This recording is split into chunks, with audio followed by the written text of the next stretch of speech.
Alright guys, so today in this video we are going to talk about super blotches, what is a super blotch, what isn't a super blotch, and some things to look out for as a baby. So right here what we have is Dexter. He's one of my males and he is a super blotch. And first and foremost, obviously they have to have that blotch or reticulated pattern. But secondly, the super blotch is defined by the coverage. So the important thing when it comes to a super blotch is that it has a lot more coverage than a normal blotch. So as you can see on his back here, there are very large patches of color that covers over things. Now there are a couple different looks for super blotches, but what he has going for him is just the large patches of color that cover his back. Basically for super blotch, again, there's no defined definition of what exactly it is. You have to use your own judgment and your own two eyes to determine if you would consider that animal a super blotch or not. But in this case, all you're going to look for is that high pattern coverage with the color. Now when it comes to babies, sometimes figuring out if it's going to be a super blotch or not is a little bit more difficult. So it's a lot of relying on the breeder's eyes and also relying on what the parents look like, because the parents will definitely determine how that coloration is going to work when that animal ends up growing and getting bigger and that color spreading. The important thing with a super blotch is that, or blotches in general, is that typically their color is going to spread more than what you would typically see in a stripe. So all that means is, as a baby, a super blotch might have very minimal patches of color that end up spreading much more than what would happen within a stripe. So that's why you really have to trust the breeder's eyes, because sometimes it can be hard to tell. But what we're looking at here is a picture of what Dexter, the male in the video, looked like as a hatchling after his first shed right here. So you could tell right off that bat that he was going to be a super blotch. Sometimes with gargoyles, a lot of their color will be light yellow, very light, orangish, rusty color as a baby. So a lot of the times it's not going to get picked up on color, so you really have to develop that eye for it. But this is what he was as a baby versus now what he looks like as an adult. So you can see that color spread. And here's another example of one of my favorites. Her name is Blood Splatter. This is a picture of what she was like as a very young animal, not right out of the egg or anything, but this is what she looks like as an adult. So as you can see, a lot of that color really spreads a ton when it comes to blotches. Now, again, you have to rely on what the parents look like as well, because that will determine how much color that the gargoyle will develop. But it's just something that's easy to go off of.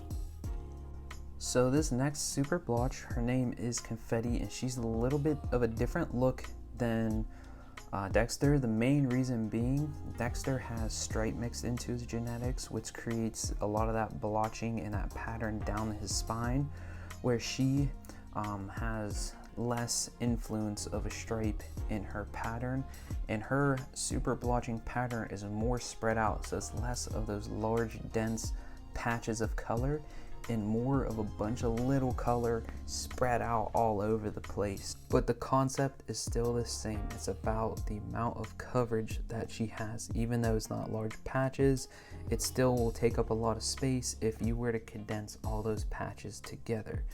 Now, what we have next here is what you would not consider a super blotch.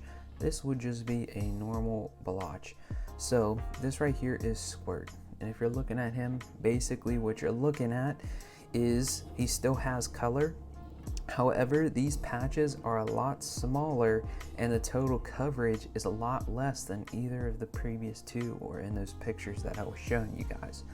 So he's what is considered a normal blotch. And again, the toughest part about gargoyles is there's no real definition when it comes to certain patterns and certain traits about them. So the best thing that you can use is your own two eyes, because if you were to see something like this, someone, sure, there's no law against someone considering him a Superblotch.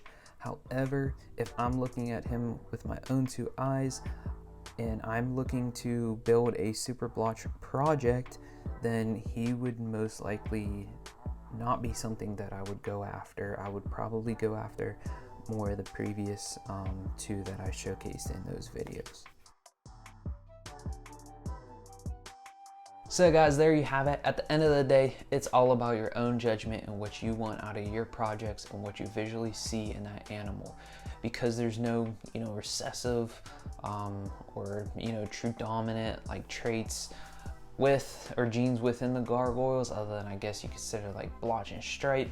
You really have to do your homework on what you're looking for, know your goals on where you want to get to, and then look at the animal and figure out, will this move me closer to my goals, or am I just adding this just to have another one? I've been there before as well. But when it comes to Superblotch, you're looking for the total area of coverage, whether that's small patches, a few large patches, it doesn't matter.